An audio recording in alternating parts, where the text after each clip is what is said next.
ఓం సాయిరామ్. సమర్థ సద్గురు సాయినాథ్ మహారాజ్ కి జై. మన సాయి బిడ్డలందరికీ నమస్కారం ఫ్రెండ్స్. సాయినాథుని దయ వల్ల ప్రతి ఒక్కరూ ఎక్కడున్నా కూడా సుఖంగా సంతోషంగా ఎప్పుడు కూడా అష్టైశ్వర్య ఆరోగ్య అభివృద్ధితో ఉండాలని సాయినాథుని తరపున నేను కూడా మనస్ఫూర్తిగా కోరుకుంటున్నాను. ఈరోజు వీడియోలో సాయి బాబా సన్నిధి ద్వారా వచ్చినటువంటి సందేశం ఏంటి అంటే కనుక, నీ కష్టానికి ఇదే ఆఖరు రాత్రి, తప్పకుండా నువ్వు మంచి శుభవార్తలను వినబోతున్నావు. నేను చెప్పేటటువంటి సందేశాన్ని పూర్తిగా ఆలకించి చూడు, నీకే అర్థమవుతుందని సాయినాథుడు మనకు ఈరోజు ఒక చక్కటి సందేశం ద్వారా మన ముందుకైతే వచ్చారు ఫ్రెండ్స్. సాయినాథుడు ఎందుకు అందించాలనుకుంటున్నారు, ఏం చెప్పాలనుకుంటున్నారు అనేది మనం సాయినాథుడి మాటలను తెలుసుకుందాం. ప్రతి ఒక్కరు వీడియో మొదలుపెట్టే ముందు ప్రతి ఒక్కరు ఒక చిన్న రిక్వెస్ట్ అండి, ఈ సందేశం కనుక మీ అందరికీ మనస్ఫూర్తిగా నచ్చినట్లయితే తప్పకుండా చూసి వెళ్ళే వాళ్ళందరూ చిన్న వీడియోకి లైక్ ఇవ్వండి ఫ్రెండ్స్. ఇంకా కొత్తగా మన ఛానల్ ఎవరైనా చూస్తూ ఉన్నట్టు సబ్స్క్రైబ్ చేసుకుని చిన్న లైక్ అయితే ఇవ్వడం మాత్రం మర్చిపోవద్దు ఫ్రెండ్స్. చాలామంది ఎక్కడెక్కడో అంటే చాలా ఇబ్బందులు పడుతూ ఉన్నారు. వాళ్ళందరికీ కూడా మన వీడియో అనేది రీచ్ అవుతుంది. మీరు ఇచ్చే చిన్న లైక్ అనేది నాకు ఎంతో అమూల్యం ఫ్రెండ్స్. ఎందుకంటే వాళ్ళ జీవితాల్లో కూడా ఒక పరిష్కార మార్గాన్ని, వాళ్ళ సమస్యలు తీరే విధంగా ఒక అద్భుతం అయితే జరుగుతుంది. జరిపించే బాధ్యత మనందరి మీద ఉంది. ఖచ్చితంగా మనకి ఏ సమస్యలు ఉన్నా కూడా చక్కగా కింద కామెంట్ సెక్షన్లో షేర్ చేయండి. రేపు గురువారం రోజున నేను తప్పకుండా మీ సమస్యలను బాబా వారి ముందు పెట్టే ప్రయత్నం చేస్తాను. తప్పకుండా మీ అందరూ కూడా సంతోషంగా ఈరోజు ఈ సాయినాథుని సందేశంలోని అంతరార్థాన్ని మనం అందరం గ్రహించుకుని బాబా వారికి మన సమస్యలన్నీ చెప్పుకుంటే చాలండి. సమస్యలన్నిటికీ కూడా ఎలాంటి సమస్యలు ఉన్నా, అది ఎటువంటి మొండి సమస్యలైనా సరే పరిష్కార మార్గం అనేది ఖచ్చితంగా ఈ వీడియోలో మనకు బాబా వారు ఖచ్చితంగా అందించగలుగుతారు. ఆర్థిక సమస్యలైనా సరే, ఏదైనా సరేనండి, బాబా వారు మనకు అంతా కూడా మంచి జరుగుతుంది. మన సమస్యలన్నింటి కూడా తప్పకుండా పరిష్కార మార్గం అనేది బాబా వారి దగ్గర మనం పొందుతాం. ఇప్పుడు సాయినాథుని సందేశాన్ని విందామా? మరి బిడా, నీ కోసం ఎదురు చూస్తూ నీ కోసం వచ్చినటువంటి ఈ సంకేతం అంటే, ఈ సూచనను నీకు అందించాలని, నీకు ఒక వ్యక్తి ద్వారా అసలు ఈ విషయాన్ని తెలియచేయాలని చెప్పి చూస్తున్నాను. తెలుసుకో. ముందు నీ మనసులో ఉన్నటువంటి అనుమానాలను, అపనమ్మకాలను, భయాందోళనలు అన్నిటినీ కూడా కాసేపు పక్కన పెట్టి ప్రశాంతంగా నీ మనసును నిర్మలంగా ఉంచుకుని నీ సాయి చెప్పేటటువంటి సందేశంలో ఉన్న విషయాలను అన్నీ కూడా గమనించుకుని, దేని గురించి అయితే నువ్వు బాధపడుతూ ఉన్నావు, నాకు ఈ సందేశాన్ని వినిపించబోతున్నావు, అసలు ఎందుకోసం ఈ సందేశాన్ని నాకు ఈ విధంగా ఒక సూచనలో తెలియజేయబోతున్నావు అనే విషయాన్ని గురించి నువ్వు తెలుసుకుని చూడమ్మా. నాకు నా బిడ్డల కళ్ళల్లో నీరు తెలియదా? వారి మనసులో ఉన్నటువంటి బాధ అంతా నాకు తెలియదా? నేను ఉండి వారిని రక్షించుకుంటూ ఉంటున్నాను. ఇదే కదా ఈ సాయి చేసేటటువంటి పని. నీ వేదనను చూపేటటువంటి ఈ సాయికి 1000 హారతలు ఇస్తూ ఉన్నావు. ఇప్పటికే ప్రతి క్షణం కూడా నీ కళ్ళల్లో ఉన్నటువంటి కన్నీటితో నాకు అభిషేకం చేస్తూ ఉన్నావు. మరి ఇవన్నీ చేసినప్పుడు నీ కోరికలు తీర్చేటటువంటి సాయికి 1,000,000 హారతులు పట్టావు కదా. మరి నేను నీకు ఏమిచ్చి రుణం తీర్చుకోగలను తల్లి? ప్రతి క్షణము ప్రతిరోజు కూడా నువ్వు నన్ను అంటే నా నామస్మరణ తప్ప మరేమి కూడా ధ్యాస లేకుండా ఎంతో ఆనందంగా ఉన్నటువంటి నీకు ఈ విధమైనటువంటి కొన్ని సమస్యలు, బాధలు ఉండడం వల్ల అసలు ప్రతి క్షణం కూడా నువ్వు కన్నీటి పర్యంతంగా నా పాదాలను ఆశ్రయించి, ఏం జరుగుతుంది బాబా అసలు నాకు, ఇంకా నేను ఎన్ని రోజులు ఇంతకంటే ఇంకా ఎక్కువ ఏదైనా భయానికి గురయ్యేటటువంటి సంఘటనలు, నేను అసలు చూడవలసినటువంటి పరిస్థితులు ఏమైనా ఎదురవుతాయా అని ప్రతిరోజు కూడా నన్ను అడుగుతూ ఉన్నావు కదా. చూడమ్మా, నీకు సంబంధించినటువంటి విషయాలు కానీ, లేదంటే ఇంకా నీ కుటుంబానికి సంబంధించినటువంటి విషయాలు కానీ, ఏదైనా సరే కానీ, ఒక సమస్య వచ్చిందనుకో, ఆ సమస్య నుంచి దూరంగా పారిపోకూడదు తల్లి. ఎందుకో తెలుసా? ఆ సమస్య నుంచి పారిపోవడం చూసి ఎగతాళి చేస్తారమ్మా. ఇంకా నవ్వుతుంది ఆ సమస్య, నిన్ను చూస్తూ ఇంకాస్త బాధ పెట్టాలని చూస్తుంది. కనుక ఆ సమస్యను ఎదురు తిరిగి నిలబడాలి. నాకు నా సాయి ఉన్నారు అని, అంతా నేనే చూసుకుంటాను, నా తండ్రి చూసుకుంటాడు ఏది జరిగినా కూడా అని ఆ ఒక్క మాటతో ఆ సమస్యతో నువ్వు సమాధానం ఇచ్చావంటే తప్పకుండా నీ జీవితం మారిపోతుంది. ఇప్పటివరకు నువ్వు చేసినటువంటి గొప్ప ధర్మమే నీకు ఒక మంచి దారి చూపించబోతుంది. నువ్వు పలికినటువంటి సత్య పలుకులే నీకు సహాయం చేయబోతున్నాయి. నువ్వు ఉన్నటువంటి ప్రతి సమస్య కూడా మౌనంగా, ఎవరికి ఎలాంటి సమాధానం చెప్పకుండా, అన్నీ ఓర్పుతో భరించలేనటువంటి నీ మౌనమే నీకు మేలు చేస్తోంది ఈ రోజున. అలాగే నువ్వు ఇప్పటివరకు చేసినటువంటి సాధన అంటే పూజ అయినా, లేదంటే నామస్మరణ అయినా, నువ్వు ఏది చేసినా సరే నీకు సాధించి అదే చూపెట్టబోతుంది. అలాగే నీ భక్తి నిన్ను నీ భగవంతుని దగ్గరకు చేర్చేలా చేస్తుంది. తల్లి, ప్రతి క్షణం కూడా ప్రతిరోజు నేను నీ చుట్టూ తిరుగుతూనే ఉన్నాను. నా ద్వారా నీకు మంచి మాటలను అలాగే నిన్ను రక్షించుకునేటువంటి ప్రయత్నాన్ని నా వంతుగా నిర్వహిస్తూనే వస్తున్నాను. నేను ఏ రూపంలో అయినా సరే నీకు తారసపడుతూనే ఉన్నాను. అలాగే ఏ విధంగా అయినా సరే కానీ నీకు ఒక మంచి దారిని చూపిస్తూ ఏదైనా సహాయం కానీ లేదంటే సూచన కానీ తెలియచేసేందుకు ప్రతి క్షణం నీ పక్కనే నిన్నే గమనించుకుంటూ నీతో ఒక రహస్యం చెప్పాలని అనుకుంటూనే ఉన్నాను. చూడు తల్లి, ఆ రహస్యం ఏంటంటే మనసులో ఉన్నటువంటి బాధను ముందు పక్కన పెట్టు. స్వయంగా నేనే చెప్తున్నాను కదా, బాధపడవద్దు అని. అసలు పూర్తిగా నువ్వు ఆ బాధను మర్చిపో. స్వయంగా నేనే నువ్వు ఎంచుకున్నటువంటి అలాగే నువ్వు బాధపడుతున్నటువంటి ఆ వేదన అంతా కూడా నేను తీసుకుంటున్నానమ్మా. అలాగే నీ చుట్టూ ఉన్నటువంటి అంధకారం అంతా కూడా నేను తొలగించబోతున్నాను. నీ కష్టానికి ఈరోజు ఆఖరు, రేపు గురువారం రోజున ఆఖరి రోజుగా ఈరోజు మిగిల్చి నీకు మంచి ఫలితాలను అందించబోతున్నాను. ఎన్నో చమత్కారాలను అలాగే నా ద్వారా ఎంతోమందిని నేను మార్చిన నిన్ను నాకెంతో ఇష్టమైన నా బిడ్డకు వచ్చిన కష్టాలను ఆపదలను ముందుగానే తెలియపరిచి వారిని జాగ్రత్తగా కాపాడుకోలేనా? కానీ ఇప్పుడు ఉన్నటువంటి పరిస్థితుల్లో నేను శరీరంతో లేనప్పటికీ కూడా మీకు నా ద్వారా జరగబోయేటటువంటి సంఘటనలన్నీ కూడా జరగబోయేటటువంటి ప్రమాదాలన్నింటినీ కూడా లేదంటే మంచి అవ్వచ్చు ఏదైనా సరే చెడైనా సరే ఒక సంకేతాన్ని మీకు ముందుగానే తెలియపరుస్తూనే ఉన్నాను. నేను నిరాకారునిగా ఉన్నా కూడా మీ అందరి హృదయాల్లో చిరస్థాయిగా నిలిచిపోయి ఉన్నాను. అది గమనించుకోండి. ఎన్నో మీకు గొప్ప గొప్ప అనుభూతులను చమత్కారాలను అనుక్షణం చూపిస్తూనే ఉంటున్నాను. అది తెలుసుకోండి. ఆ సత్యాన్ని మీరు ఎప్పుడూ కూడా మర్చిపోవద్దు. మీకు కష్టం వచ్చినప్పుడు మాత్రమే సాయిని తలవడం కాదు బిడ్డ, మన సాయి నిలయంగా నీ హృదయాన్ని మార్చుకోవాలి. అప్పుడే కష్టం గురించినటువంటి ఆలోచన అనేది మీకు రానే రాదు. ఒకవేళ వచ్చినా కూడా అది గొప్పగా నిన్ను బాధ పెట్టదు. ఈ విధంగా ఉండదు. మనం ఆ వలయంలోకి చిక్కుకోకుండా పరిస్థితులు అనేవి చక్కగా మారుస్తాను. ఈ క్షణికమైనటువంటి ఆ ఆవేశాన్ని కానీ ఏదైనటువంటి నిర్ణయాన్ని ఆ సత్యాన్ని కనుక అర్థం చేసుకున్నట్లయితే తప్పకుండా నువ్వు భగవంతునికి అతి చెరువులో ఉంటావు. మన గురించి కూడా తప్పక శ్రద్ధ సహనం అనేటటువంటి మంత్రాలతో మన ప్రతిక్షణం ఈ సత్యాన్ని అనుభవంలోకి తప్పకుండా తెచ్చుకో. మనకు తీసుకురావాల్సిందే మనకు ఎన్నో రకాలుగా సంకేతాలను తెలియజేస్తూ ఉన్నాను. మన సాయినాథుడు చేసేటటువంటి చమత్కారాల్లో ఉండేటటువంటి ఆ యొక్క ఆధ్యాత్మిక బోధనలను మనం కనుక అర్థం చేసుకున్నట్లయితే తప్పకుండా మన ప్రయత్నాలు అసలు రావాలి చేయాలి అనేటటువంటి ప్రయత్నం కనుక మనకు ఉన్నట్లయితే నచ్చినట్లయితే వచ్చిన మన సాయి మనకు పరమాత్మ అయిన అర్థం చేసుకుని వాటిని అర్థం చేసుకుంటే ఈ మానవ జన్మ లక్ష్యం ఏమిటో మనకు తప్పకుండా అర్థమవుతుంది. ఈ లక్ష్యాన్ని చేరడానికి కావాల్సినటువంటి సాధన ఏమిటి అంటే బాబా మనకు దగ్గరే ఉండి మనల్ని అనుగ్రహిస్తూ ఉంటారు. అటువంటి ఆధ్యాత్మిక అర్థం ఉన్నటువంటి చమత్కారాలు నీటితో దీపాలను వెలిగించారు. ఆ సన్నివేశాన్ని కానీ దీన్ని మనం చమత్కారాలతో మాత్రమే చూడుకోకుండా దానిలో ఉన్నటువంటి అర్థాన్ని మనం తెలుసుకుంటూ ఏదో ప్రతిరోజు కూడా మన సమస్యలకు తగినటువంటి పరిష్కార మార్గాన్ని సాయినాథుడు ఈ విధంగా సందేశం ద్వారా తెలియజేసి మన మనసులకు ధైర్యాన్ని ఇస్తూ అదే విషయం కాకుండా బాబా గురించి ఆలోచించి ఉన్నటువంటి విషయాలను సాయినాథుడి గురించి చెప్పుకునేటువంటి ఏదైనా సరే కానీ సాయినాథుడు చేసేటటువంటి లీలలు కానీ లేదంటే బాబా వారి గురించి చెప్పేటటువంటి ఏవైనా సరే శ్రద్ధగా మనం కనుక ఆలకిస్తూ ఉంటే సాయినాథుడు కూడా అతి చేరువలో మనకు దగ్గరలోనే ఉంటారండి. అటువంటి శ్రద్ధా సబురులను మనం బాబా వారికి ఇవ్వకపోయినా సరే మనల్ని ఎప్పుడు క్షమించేస్తూనే ఉంటున్నారు అని గుర్తుపెట్టుకోవాలి.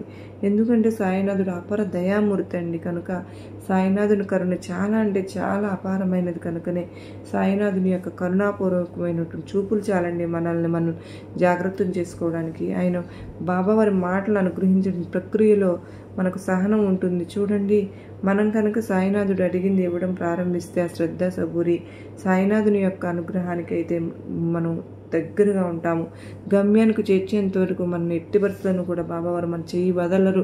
సాయినాథుని తలచినా తలకపోయినా సరే మన గమ్యానికి మనం చేర్చేంతవరకు మన చేతిని విడిచిపెట్టరు. సాయి ఎలాగైతే మన గమ్యాన్ని మనం చేరుస్తారో కూడా మనం గమ్యానికి చేరుకున్న తర్వాత సాయినాథుని ఎట్టి పరిస్థితులు కూడా మర్చిపోకూడదు. ప్రతి క్షణం ప్రతిరోజు కూడా సాయినాథుని నామస్మరణతో బ్రతికి ఉంటే మనకు ఎలాంటి ఆపదలు కూడా దరిచేరవు. ఒకవేళ ఆపదలు అంటే మనల్ని చేరువ అవుతున్నప్పటికీ కూడా క్షణంలో సాయినాథుడు అడ్డుగా నిలబడి మనకు ముందుగానే ఒక సంకేతాన్ని సూచనలు ఏదో ఒక విధంగా అయితే అందజేస్తారు, తెలియజేస్తారు, ప్రయత్నం అయితే చేస్తారు. మన చుట్టూ తిరుగుతూ మనకి ఏదో ఒక పనిగా ఆ విషయాన్ని తెలియజేయాలనుకున్నటువంటి మన తపన సాయికి అనుక్షణం ఉంటుంది ఎప్పుడు కూడా. కనుక ఎప్పటికీ కూడా ప్రతి ఒక్కరికి కూడా సాయి భక్తునికి, సాయి భక్తురాలకి ఆ అనుభూతి బాబావారు తప్పకుండా చేసేటువంటి లీలలు, చమత్కారాలు ఇప్పటికీ కూడా పొందుతూనే ఉన్నాము. ఈ విధంగా సాయి అనుగ్రహానికి పాత్రులైన వారిలో ఎంతోమంది ఇప్పటికీ కూడా సాయినాథుని ఎంతో ఆరాధ్య దైవంగా ఎప్పుడు కూడా మనం భావిస్తూ ప్రతిక్షణం సాయినాథుని నామస్మరణతో లీనమైపోయి ఆనందంగా ఉంటున్నాము. ఇంకా ఏదైనా తెగాని అంటే ఒకసారి సాయినాథుని దగ్గర అయిన వారు ఎవరైనా కానీ మరలా సాయినాథునికి దూరం చేసుకోలేరు. అంతటి కరుణామూర్తి మనం సాయినాథుడు. మన శ్రీ సచ్చిదానంద సమర్థ సద్గురు సాయినాథుడు చాలామందికి ఎన్నో సమస్యలు, ఎన్నో కష్టాలు వెంటాడుతూ చాలామందిని బాధ పెడుతూ ఉన్న వాటిని కూడా వారందరినీ దూరం చేసి బాబా మనకు ఉన్నటువంటి ఒక బాబా అనేటటువంటి ఒక దైవం మనకి ఎప్పుడు తోడుగా నీడగా ఉంటుందండి. అలా ఆ విషయాలను ప్రతి ఒక్కరూ మనం గుర్తుపెట్టుకోవాలి. ఇంకా ఏదైనా సరే కానీ మనం చెప్పుకునే విషయాలను మనం జాగ్రత్తగా వింటే కనుక అసలు తొందరపాటు నిర్ణయాలు తీసుకోకూడదండి. ఏదైనా సరే కానీ మనం అనుకుంటూ ఉంటాం కదా, మిగతా వారితో పోల్చుకుంటే మీరు చాలామంది చాలా స్పెషల్గా ఉండాలి అని నీకు నువ్వుగా అనుకుంటూ ఉంటావు. అలాగే నీ మనసులో దేని గురించి కూడా భయపడొద్దమ్మా.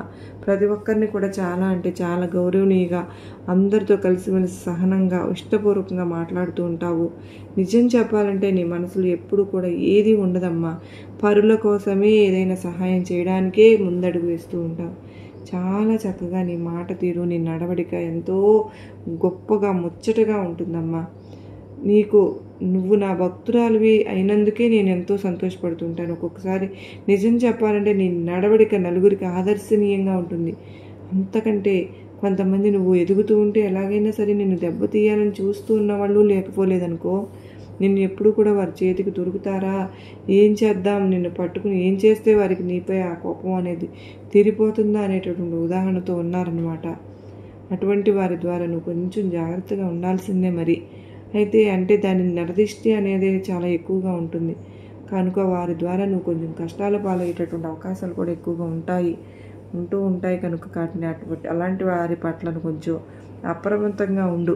ఎవరైతే నిన్ను అనవసరంగా అంటే ఎవరైనా పొగడ్తలతో మాటికి నిన్ను పొగుడుతూ ఉంటే కనుక ప్రేమతో కాకుండా కేవలం నీపై ఉన్నటువంటి ఈర్ష్యతో కావాలని నిన్ను ఎవరైతే చీటికి మాటికి పొగడ్తలతో కానీ లేదంటే నీ పని నుండి నిన్ను ఎలాగైనా దాన్ని మరల్చడానికి ప్రయత్నాలు ఎవరైతే చేస్తూ మాట్లాడుతూ ఉంటారో అలాంటి వారికి జాగ్రత్తను గుర్తించి నువ్వు వారికి ఎంత దూరంగా ఉంటే అంత మంచిది. అలాంటి అంత అవకాశంతో నువ్వు వాటికి దూరంగా పెట్టే వారిని నీ సమస్యను నువ్వే పరిష్కరించుకుంటే గనక, వెతుక్కుంటే గనక నీ సమస్యను నువ్వు ఈజీగా సునాయాసంగా బయటపడగలుగుతావు. అలాగే నీ ముందు ఎద్దేవా చేస్తారు, నీ ముందు ఏం చెప్తారంటే మంచిగా ఉంటావు అని చెప్తారు, కానీ ఆసక్తి లేకుండా నువ్వు వెనుక నీ గురించి తప్పుగా మాట్లాడుతూ ఉంటారు. రకరకాలుగా నీకు వచ్చినటువంటి ఐడియాలను కూడా వాళ్ళు ఉపయోగించుకుంటారు. నీతో మంచిగా మాట్లాడుతూ లాభాన్ని పొందుతుంటారు. విషయంలో తప్పకుండా నువ్వు అప్రమత్తంగా ఉండాల్సిందే కదా. మరి నీకు ఉన్నటువంటి తెలివితేటలన్నీ మాటల రూపంలో వాళ్ళు ఉపయోగించుకుంటారు. సంబంధించినటువంటి పర్సనల్ విషయాలను చెప్పించేసుకుంటూ అంటారు. నువ్వు చేసేటువంటి ప్రతి విషయాన్ని అందరితో చెప్పుకోవాల్సిన అవసరం లేదుగా. నీకున్నటువంటి మంచి జ్ఞానం నీకున్నది, మంచి తెలివి ఐడియాలు అన్నీ కూడా నీకు చెప్పడం వలన వారు లాభాన్ని పొందుతారని ముందు తెలుసుకో. ఎవరి దగ్గర ఎక్కువగా ఏ విషయాల గురించి చెప్పవద్దు. ఒకవేళ చెప్పవలసి వచ్చిన పరిస్థితి వస్తే కనుక ఎప్పుడైతే కనుక నాతో చెప్పుకుంటున్నావుగా చాలు, అలాగే నీ తల్లిదండ్రులకు చెప్పుకో చాలు, ఇంట్లో వారికి నా అనుకున్న వారికి దగ్గరగా ఉండే వారికి చెప్పుకుంటే చాలా. ఏదైనా సరే కానీ పరిష్కారాన్ని కానీ లేదంటే నువ్వు మంచి మంచి నిర్ణయాలను కానీ తీసుకున్నప్పుడు నువ్వు లాభపడతావని చూడు. నీ చుట్టూ ఉన్న ప్రతి ఒక్కరు కూడా అంటే నమ్మడం మాత్రం మంచిదైతే మాత్రం కాదు. అంటే అందరూ అలానే ఉంటారా బాబా అని అనిపించవచ్చు. అందరి విషయంలో కాదు, కొందరి విషయంలో అంటే నువ్వు బాగా దగ్గర వాళ్ళు ఉంటారు చూడు, ఆ బంధుత్వమే కావచ్చు, లేదంటే ఇరుగు పొరుగు వారు ఉంటారు, నీ స్నేహితులైన అందరూ కూడా మనతో బాగున్నట్టే నటిస్తారమ్మా. కానీ వారి విషయాలు కూడా అలా అతి త్వరలో బయటపడతాయి. అలాగే నువ్వు చేస్తున్నటువంటి పని నీవు ఏ పనినైతే చేస్తున్నావు అంటే నీకు ఉద్యోగం సంబంధించిన వ్యాపారానికి సంబంధించింది కానీ ఏదైనా సరే మంచి అదృష్టకాలం అనేది నీకు ముందు రేపు గురువారం రోజున నీకు ఒక మార్గం అయితే నిర్దేశించాను. దానికి తెలియపరచాలని కుతూహలంతో ఇలా నీ ముందుకు వచ్చానన్నమాట. ఈరోజు నీకు విషయం తెలియచేయాలని. అలాగే నీకు సంతానపరంగా కూడా అనుకున్నవి అన్నీ అంటే సంతానంలో మంచి మార్పు అనేది వస్తుంది. మంచిగా నువ్వు సక్సెస్ఫుల్గా లైఫ్ని అయితే చూడాలని అనుకుంటున్నావు. అతి త్వరలోనే నువ్వు చూడబోతున్నావు కూడా. దానికి రేపటి నుంచి నీ బీజం పడబోతుంది. గురువారం రోజు నుండి కష్టం గురించి ప్రతి ఒక్కటి కూడా అర్థం చేసుకుంటారు. దానివల్ల నీ పిల్లల భవిష్యత్తు కూడా ఎంతగానో బాగుంటుందని చెప్పుకోవాలి. అంత మాత్రమే కాదు తల్లి, నీవు చాలా అంటే చాలా అత్యద్భుతమైనటువంటి రోజులు రాబోతున్నాయి కూడా అని చెప్తున్నాను. ఎందుకంటే ఇన్ని రోజులు నువ్వు ఎంత కష్టపడ్డావు, ఆ కష్టానికి ప్రతిఫలం మరి అనేది నీ బాబా నీకు అతి చెరువును ఉంచాలిగా. కనుక నువ్వు ఏది చేసినా కూడా ప్రతి ఒక్కటి నాతో చెప్పుకుంటావు, చేయడం అలవాటు చేసుకున్నావు. అలాగే నీకు ఏదైనా సరే ఒక పని తర్వాత కూడా ఎక్కువగా టెన్షన్ పడుతూ ఉన్నావు బిడ్డ.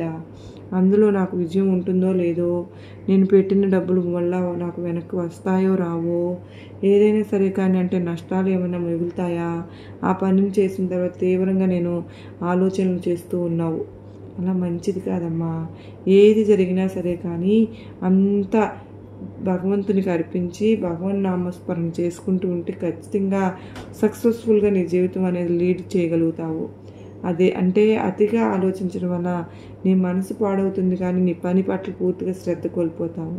తరువాత నీకు ఉన్నటువంటి మంచి మంచి ఐడియాలు కానీ మంచి జ్ఞానం అంతా కూడా తొలగిపోతుంది. ధైర్యం సాహసే లక్ష్మి అని చెప్పి ఉంటారు, అది నువ్వు విన్నావు కదా. కనుక నువ్వు ధైర్యంగా ఉండడానికి ట్రై చెయ్యి. కానీ ఏదైనా సరే ఒక వర్క్ స్టార్ట్ చేసావంటే, దాన్ని ఏదైనా సరే ఒక ముఖ్యమైనటువంటి పనిని స్టార్ట్ చేసినావంటే, చేసేటప్పుడు నువ్వు చేయవలసినటువంటి పని ఏంటో తెలుసా? గోమాతను పూజించి బిడ్డ. రేపు గురువారం రోజున గోమాతకు చక్కగా పసుపది రాసి బొట్లు పెట్టి దగ్గరలో ఉన్న గోవు ఎక్కడైనా ఉంటాయి కదా, వారికి ఆహారం తినిపించు. తద్వారా ఆ విధంగా గోమాతను పూజిస్తూ ఉంటే కూడా నీవు చేసినటువంటి ప్రతి పనిలో కూడా అతి త్వరలోనే నీకు సక్సెస్ అనేది చేరులో ఉంటుందమ్మా. అలాగే నీవు అనుభూతిని కూడా పొందుతున్నావు. ఇక చాలా ప్రశాంతంగా ముందు రోజులన్నీ కూడా ఆనందదాయకంగా నీ జీవితాన్ని తప్పకుండా అద్భుతమైనటువంటి పూల బాటగా మారుస్తానని ప్రమాణం చేసి మరీ చెప్తూ ఉన్నాను. రేపే గురువారం తల్లి. నా పాటపై నీకు నమ్మకం ఉంటే ఎక్కువగా ఆలోచించకుండా నేను చెప్పింది చేసి ఎవరిని ఎక్కువగా గుడ్డిగా నమ్మకుండా జాగ్రత్త పడు. నీ ఆలోచనలు ఎవరికి కూడా కందని విధంగా గుట్టుగా ఉంచుకో. అదే నేను నీకు చెప్పాలనుకుంటున్నది. నీకు అతి చెరువులో ఉన్నటువంటి అంటే ప్రతి కష్టాన్ని కూడా అనుకుని అందరూ మంచివాళ్లే అనుకుని నువ్వు వాళ్ళందరికీ కూడా నీ రహస్యాలను చెప్తూ ఉన్నావు. నీ ఇంట్లో పర్సనల్ విషయాలను కూడా చెప్పేస్తూ ఉన్నావు. ఎవరితో కూడా షేర్ చేసుకోకూడదు. అలాంటివి చెప్పుకోవడం వల్ల నీకే నష్టం కలుగుతుంది తప్ప ఎదుటి వారికి లాభం కలుగుతుంది. నీ మంచి కోరి మరీ చెప్తున్నానమ్మా, ఎప్పుడు కూడా అలా చేయవద్దు. కొన్నిసార్లు ఎదురయ్యేటటువంటి పరిస్థితుల్లో నువ్వు ఎటు కదలలేనటువంటి పరిస్థితుల్లో ఉన్నప్పుడు కూడా ఈ బాబా చాలాసార్లు నీకు సహాయం చేశాననే విషయాన్ని గుర్తుపెట్టుకో. నీలో నాకు చాలా నచ్చేది ఏమిటో తెలుసా బిడ్డ? ఏదైనా సరే కానీ ఉన్నది ఉన్నట్టుగానే మాట్లాడతావు, అలాగే నిజాయితీగా బ్రతుకుతావు. ఎక్కువగా సమయాన్ని వృధా చేయడం కూడా నీకు ఏమాత్రం మంచిది కాదు. నువ్వు చేసే పనుల్లో మాటల్లో అన్నింటిలో కూడా నిజాయితీ అనేది ఉంటుంది. నీ అలవాట్లను చూసి కొంచెం మార్చుకుని నీ పిల్లలకు కూడా క్రమశిక్షణలో చక్కగా మంచి జీవితాన్ని ప్రసాదించావు. కాలక్రమేణా నీకు ఎదురయ్యేటువంటి సమస్యల వలన ఇబ్బందికరమైనటువంటి పరిస్థితులు నీ జీవితం దారితీసింది, కానీ దానివల్ల నువ్వు ఎంతో చిత్రవదకు గురయ్యావు. లేదంటే నెగిటివ్ ఆలోచనలు కూడా మొదలుపెట్టావు. దానివల్ల కుటుంబ విషయాలు ఒడిదుడుకోలేనటువంటి సందర్భాలు ఎన్నో ఉన్నాయి. అనవసరమైనటువంటి సమయాల్లో ధనం లభించక నువ్వు ఎంతగానో ఇబ్బంది పడ్డావు. అవసరమైనకి ఆదుకోలేకపోయావు అని ఎంతమంది దగ్గర నువ్వు చేయి చాచి నీకు అవసరమైన టైంలో నీకు దొరకలేదు. ధనం మాత్రమే నీ దగ్గరకు వచ్చి చేయి చాపినటువంటి పరిస్థితి ఉంది కదూ. నువ్వు బాధలో ఉన్నప్పుడు మాత్రం ఎవ్వరూ కూడా నిన్ను ఆదుకోలేదని ఆ దిగులు ఆ బాధ అంతా నీలో ఎక్కువగా ఉంది. అయినప్పటికీ నువ్వు మాత్రం పనుల్లో కూడా ఎక్కడ ఏకపక్షంగా చేస్తూ ఆలోచిస్తూ మంచి మంచి పనులు మంచి మంచి నిర్ణయాలే తీసుకున్నావు. ఏకాగ్రతగానే ఉన్నావు. నీవు సమాజంలో ఉన్నటువంటి మంచి విమర్శలను పొందావు, కానీ ఇబ్బందికరమైనటువంటి పరిస్థితులు ఈ మధ్య ఏర్పడడం వల్ల చాలా నిరుత్సాహపడిపోయావు కదూ. బాధపడవద్దమ్మా, అవన్నీ కూడా పూర్తిగా తొలగిపోతాయి. ఈరోజు తుడిచిపెట్టుకుపోతాయి. నువ్వు ఏదైతే ప్రారంభించావో ఆ పనిలో నువ్వు అదృష్టాన్ని తప్పకుండా రేపు గురువారం నుంచి పొందబోతున్నావు. ఈరోజు రాత్రి నుంచి 10:15 నుంచి నీకు కుటుంబంలో మంచి ఆనందకరమైనటువంటి రోజులు గడియలు రాబోతూ ఉన్నాయి. నువ్వు సంతోషంగా గడుపుతావు. నీ కుటుంబంతో కూడా నీకు ఒక సహాయాన్ని నేను అందిస్తానంటే మరీ వచ్చాను బిడ్డ. నువ్వు ఖచ్చితంగా నీ జీవితంలో ఈరోజు మార్పు జరగబోతుంది అని చెప్పి మరీ చెప్తూ ఉన్నానమ్మా. నువ్వు నిజమేనా బాబా, నా జీవితంలో అంతటి సంతోషం వస్తుందా అని అనుమానపడవద్దు, నీకు నీ ఆశీర్వాదాలు ఇస్తున్నాను బిడ్డ అని సాయినాథుడు అత్యద్భుతమైన సందేశాన్ని అందించారు. సర్వే జనా సుఖినో భవంతు.